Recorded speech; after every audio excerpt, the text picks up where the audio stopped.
ETF index mutual funds నేర్చుకుని stock మార్కెట్లో రాణించాలనుకుంటున్నారా? వెంటనే ఈ నెంబర్కి కాల్ చేయండి.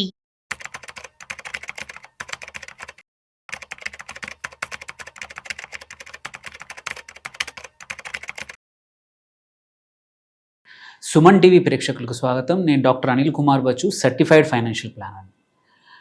అందరూ కూడా మనం చూస్తూ ఉంటే stocks or equity wealth creation కోసం కొనండి కొనండి కొనండి అని చెప్తూ ఉంటారు. ఎప్పుడు కొనాలో, ఇవాళ ఈ ప్రైస్ బాగుంది, ఇండస్ట్రీ బాగుంది, ఇది బాగుంది అన్నీ చెప్తానే ఉంటారు. బట్ ఎవరు కూడా చాలా తక్కువగా చెప్పే అంశం ఏంటంటే ఎప్పుడు అమ్మాలి. మన దగ్గర ఉన్నాయి స్టాక్స్, మన దగ్గర ఉన్నాం, పోర్ట్ఫోలియో ఉంది, ఈక్విటీస్ ఉన్నాయి, కొన్నాము, బట్ ఎప్పుడు అమ్మాలి? ఇది చాలా ఇంపార్టెంట్ అంశం. కొనడం ఈజీ, బట్ ఎప్పుడు కరెక్ట్ టైంలో అమ్మడం అనే దాన్ని బట్టే నీకు లాభాలు వస్తున్నాయా, ఎంత లాభాలు వస్తున్నాయి, నష్టాలు వస్తున్నాయి, ఎంత నష్టాలు వస్తున్నాయి అనేది డిటర్మైన్ అయ్యేది ఎప్పుడు అమ్మాలి అని తెలుసుకోవడం వల్ల మాత్రమే జరుగుతుంది. సో అమ్మడం ఎంత ఇంపార్టెంటో, కొనడం ఎంత ఇంపార్టెంటో రైట్ ప్రైస్కి, అమ్మడం అంతకన్నా ఎక్కువ ఇంపార్టెంట్ రైట్ టైంకి. సో అక్కడ ప్రైస్ చూస్తాము, ఇక్కడ టైం చూస్తాము. అందుకోసమే ఈ ప్రయత్నం ఏంటంటే ఒక 10 రీజన్స్ చెప్తాను ఎప్పుడు మనం అమ్మాలి స్టాక్. ఒక ఈక్విటీని కానీ, ఒక షేర్ని కానీ, ఒక స్టాక్ని కానీ ఎప్పుడు అమ్మాలనే విషయం తెలుసుకుందాం. ఎందుకంటే కొనడం ఈజీ, అమ్మడం తెలుసుకున్నవాడే తెలివైన వాడు, వాళ్ళే ఎక్కువ లాభం సంపాదిస్తారనమాట. First thing obviously common sense ఏం చెప్తుందంటే, మనం అనుకున్న ఫైనాన్షియల్ గోల్స్ ఏవైతే ఉన్నాయో ఆ ఫిగర్కి రీచ్ అవ్వడం. అంటే ఆ స్టాక్ మనం ఒక టార్గెట్ రిటర్న్ పెట్టుకున్నాం. సో లెట్సే ఇంత అమౌంట్ కావాలి, నేను ₹1,00,000 పెట్టాను, అది 2x అవుతుంది, 3x అవుతుంది, ఆర్ నేను ₹100 కొన్నాను, 150 ఈజ్ మై టార్గెట్ ప్రైస్ అన్నప్పుడు ఆ ప్రైస్కి రీచ్ అయిందంటే it is a no brainer. మనం కంపల్సరీ ఆ టైంలో ఎగ్జిట్ అవ్వచ్చు. That is the first case. So second, portfolio rebalancing చాలా ఇంపార్టెంట్. చాలా ఇగ్నోర్ చేసే పాయింట్ ఇది. ఏమవుద్దంటే, మనము ఒక 5 స్టాక్స్ పోర్ట్ఫోలియో ఉందనుకున్నాం. నేను ఏమనుకున్నానంటే సింపుల్గా 20% వెయిటేజ్ నా 5 స్టాక్స్కి ఇండివిజువల్గా ఇచ్చేసాను. ఇచ్చినప్పుడు ఏమైందంటే ఒక్క స్టాక్ మాత్రం అన్యూజువల్ పర్ఫామ్ చేసి సడన్గా అది 20% నుంచి 50%కి అయిపోయింది నా పోర్ట్ఫోలియోలో మొత్తం సైజులో. అలాంటి అవుట్సైజ్డ్గా, డిస్ప్రపోర్షనేట్గా అవ్వడం ఆర్ పడిపోయింది కూడా కేసు. సో ఇట్లాంటి కేసులో ఏంటంటే రిస్క్ ప్రొఫైల్ మారిపోతుంది మన పోర్ట్ఫోలియో. అట్లాంటిది మళ్ళీ రీబ్యాలెన్స్ చేసుకోవడానికి సో యాసెట్ అలొకేషన్ని రేషియోస్ ఏవైతే అనుకున్నామో మనం బిల్డ్ చేసేటప్పుడు దాన్ని మెయింటైన్ చేయడానికి కూడా మన దగ్గర ఉన్న ఈక్విటీని అమ్మాల్సి వస్తుంది. సో అది second very important valid reason. Third important thing ఏంటంటే నేరేటివ్, ఆ స్టాక్స్ యొక్క నేరేటివ్ మారింది.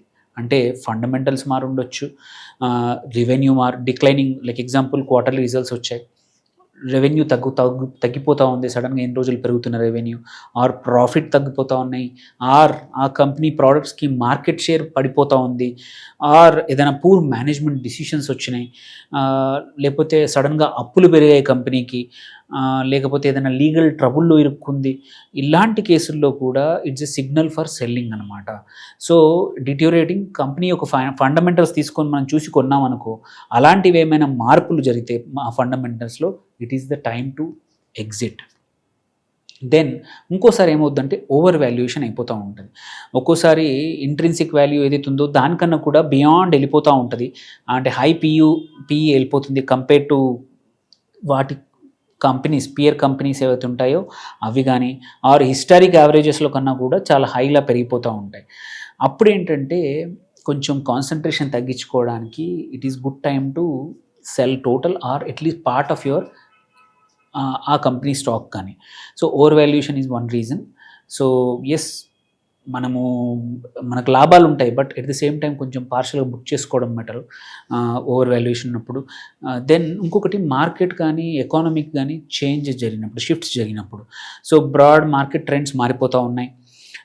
లైక్ ఇంట్రెస్ట్ రేట్సే కానివ్వండి, ఎకానమిక్ డౌన్ టర్న్స్ కానీ, డిప్రెషన్ కానీ, రిసెషన్ కానీ ఇట్లాంటి ఏమైనా అవ్వాలంటే వచ్చినప్పుడు, ఆర్ సెక్టర్ స్పెసిఫిక్ ఏదైనా challenges, like example EV existing ICE cars అన్నిటినీ స్లోగా మార్కెట్ షేర్ క్యాప్చర్ చేస్తూ ఉంది.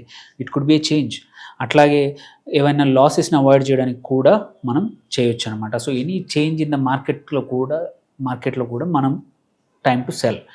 దెన్ ఇంకొక ఇంపార్టెంట్ చాలా మిస్అండర్స్టూడ్ చాలామంది అంటే చేయని పని ఏంటంటే బెటర్ ఆపర్చునిటీస్ ఎల్స్వేర్ ఉన్నప్పుడు కూడా అమ్మకుండా ఒక స్టాక్తో అట్లాగే ఎమోషనల్ అటాచ్మెంట్ అయ్యి ఉంచుకుంటారు.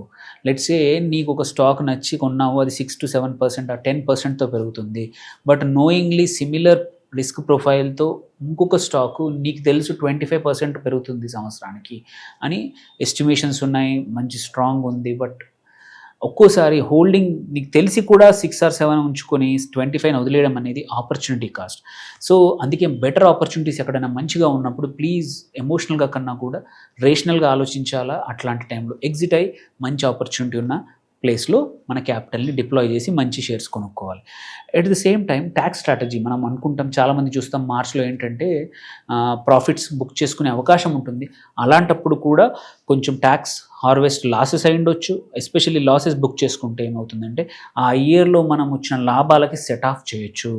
సో అది మళ్ళీ కొనుక్కోండి ఒక ఫ్యూ డేస్ గ్యాప్ ఇచ్చి. బట్ ఇది ఒక స్ట్రాటజిక్గా కొంచెం ట్యాక్సెస్ కూడా అడ్వాంటేజ్ తీసుకోవచ్చు. అట్లాగే లిక్విడిటీ అవసరాలు, ఒక్కోసారి అర్జెంట్ క్యాష్ అవసరం వస్తుంది, మెడికల్ ఎమర్జెన్సీస్ వస్తాయి, అప్పుల రీపేమెంట్ వస్తుంది. అది ఎనీహౌ మొహమాట పడకుండా అవసరం ఉంటే మాత్రం అమ్మేసుకోవడమే మంచిది అప్పులు పెంచుకునే కన్నా. ఇంకొకటి ఏంటంటే మనం ఇన్వెస్ట్మెంట్ ఫస్ట్ ఒక స్టాక్లో ఎంటర్ అవ్వాలన్నప్పుడు ఒక రీజన్ ఉంటుంది, థీసిస్ ఉంటుంది. ఆ ఇన్వెస్ట్మెంట్ థీసిస్ మారిందనుకో, లెట్సే మనం ఒరిజినల్గా గ్రోత్ పొటెన్షియల్ కోసం ఒక స్టాక్ని కొన్నాము, ఆర్ ఒక కంపెనీ చాలా ఇన్నోవేషన్ ఉంది, కొత్త ఫీల్డ్ ఉంది, అందుకోసం కొన్నాము. బట్ ఆఫ్టర్ ఫ్యూ ఇయర్స్ మనం ఇంకా హోల్డ్ చేస్తున్నాము, బట్ ఆ కంపెనీ యొక్క ఆ థీసిస్ మారింది.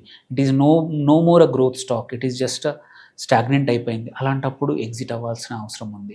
ఆ ఇన్నోవేషన్ కోసం కొన్నాము, అది ఇన్నోవేషన్ ఆగిపోయింది, అలాంటప్పుడు కూడా అమ్మాల్సిన అవసరం ఉంది. దెన్ ఆబ్వియస్లీ ఇంకొక మోస్ట్ ఇంపార్టెంట్ రీజన్ ఏంటంటే రిస్క్ మేనేజ్మెంట్. సో ఒక స్టాక్ యొక్క వొలటిలిటీ సడన్గా పెరిగింది, మనము రిస్క్ టాలరెన్స్ ఒకటి స్టేబుల్గా ఉండాలి అని ఒక స్టాక్ కొనుక్కున్నాం. బట్ సమ్హౌ ఆ ఇండస్ట్రీ ఆ స్టాక్లో వొలటిలిటీ కంటిన్యూస్గా పెరుగుతూ పోతుంది, అప్స్ అండ్ డౌన్స్ చాలా ఉన్నాయి. అప్పుడు ఏంటంటే నీకేమో మీడియం టాలరెన్స్ ఉంది రిస్క్కి, అప్స్ అండ్ డౌన్స్కి, బట్ స్టాక్ మాత్రం చాలా వొలటైల్ ఉంది అప్స్ అండ్ డౌన్స్. అలాంటప్పుడు బెటర్ మన రిస్క్ టాలరెన్స్కి తగ్గట్టు ఒక స్టాక్ లేకపోతే it's the time to exit అన్నమాట. సో ఇంకొకటి ఏంటంటే డివిడెండ్ కట్స్ కానీ పాలసీ చేంజెస్ కానీ ఏమైనా జరిగితే, కొద్దిమంది రెగ్యులర్ ఇన్కమ్ కోసం డివిడెండ్ ఈల్డ్ ఉన్న స్టాక్స్ని కొంటూ ఉంటారు. అట్లాంటి స్టాక్స్ సడన్గా డివిడెండ్ ఇవ్వడం ఆపేస్తే అదొక రీజన్ అయి ఉండొచ్చు అమ్మేసేయడానికి. అట్లాగే ఏదైనా స్టాక్ మర్జర్స్ కానీ అక్విజిషన్స్ కానీ ఎనీ అదర్ కార్పొరేట్ యాక్షన్స్ జరుగుతున్నాయి, అలాంటి టైంలో కూడా చూసుకొని మనకు నష్టమా లాభమా చూసుకొని బెస్ట్ ఏంటంటే ఎగ్జిట్ అవ్వడం అవసరం వస్తే. దెన్ మనం రిటైర్ అవుతున్నాము or life changes in our case, మనము ఇన్వెస్ట్ చేసినప్పుడు 45 ఉన్నాము, ఇప్పుడు 60కి వచ్చేసాము. మేబీ ఇప్పుడు స్టాక్స్ డైరెక్ట్ పెట్టే రిస్క్ తట్టుకునే వొలటిలిటీ మనకు లేనప్పుడు it is better to change. And last ఈ కాలంలో చాలామంది చూస్తుందంటే ఒక కంపెనీ మనం ఇన్వెస్ట్ చేసిన స్టాక్ ఎథికల్గా ఆర్ ఎన్విరాన్మెంటల్ సోషల్ గవర్నెన్స్ ఇవన్నీ కూడా మెయింటైన్ చేస్తుందా లేదా అని చూసేవాళ్ళు చాలామంది ఉన్నారు. అలాంటిది ఏమైనా ప్రాక్టీసెస్లో మార్పులు వచ్చినా కూడా చాలామంది ఈ కాలంలో ఎగ్జిట్ అవుతున్నారు, ఓకల్ అయ్యారు, ఇంకో నలుగురికి చెప్తా ఉన్నారు. సో ఇట్లాంటి రీజన్స్లో ఏవి మీకున్నా మొహమాటం ఉండకూడదు. ఫైనాన్షియల్గా చూసుకోండి, రేషనల్గా ఆలోచించండి. మీ థీసిస్ మారినా, దాని ఫండమెంటల్స్ మారినా, ఏవి మారినా కానీ మీకు అనుకున్న రిటర్న్స్ రావు అనిపించినా కానీ ఎగ్జిట్ అవ్వడం మంచిది. అనవసరంగా ఎమోషనల్గా ఒక ఈక్విటీతో అటాచ్ అవ్వడం కన్నా ఏదైనా మంచి ఆపర్చునిటీ ఉన్నప్పుడు జంప్ చేయడం మంచిది. సో ఇన్వెస్టర్స్ చాలామంది చేసే మిస్టేక్సే కానీ ఎప్పుడు అమ్మరో ఇవి చూసి హోప్ఫుల్లీ నేర్చుకొని కరెక్ట్ టైం తెలుసుకొని అమ్మేయడం నేర్చుకోండి. Profit booking is equally important. మనం అనుకున్న స్టాప్ వచ్చినప్పుడు దిగిపోవాలి, లేకపోతే చాలా దూరం వెళ్తాము. ఒక జపనీస్ సేయింగ్ ఉందన్నమాట, ఏంటంటే మనం బస్సులో కూర్చుంటాము, మనం ఎంత లేట్ దిగితే మళ్ళీ అంత వాపస్ రిటర్న్ రావడానికి అంతే టైం పడుతుంది. సో కరెక్ట్ టైంలో ఎగ్జిట్ అవుతే మంచి లాభాలతో స్టాక్స్లోంచి బయటకి వస్తాము. Hopefully this help. ఏమైనా క్వశ్చన్స్ ఏమైనా ఉంటే ప్లీజ్ కామెంట్స్లో పోస్ట్ చేయండి. Signing off doctor Anil Kumar Bachu.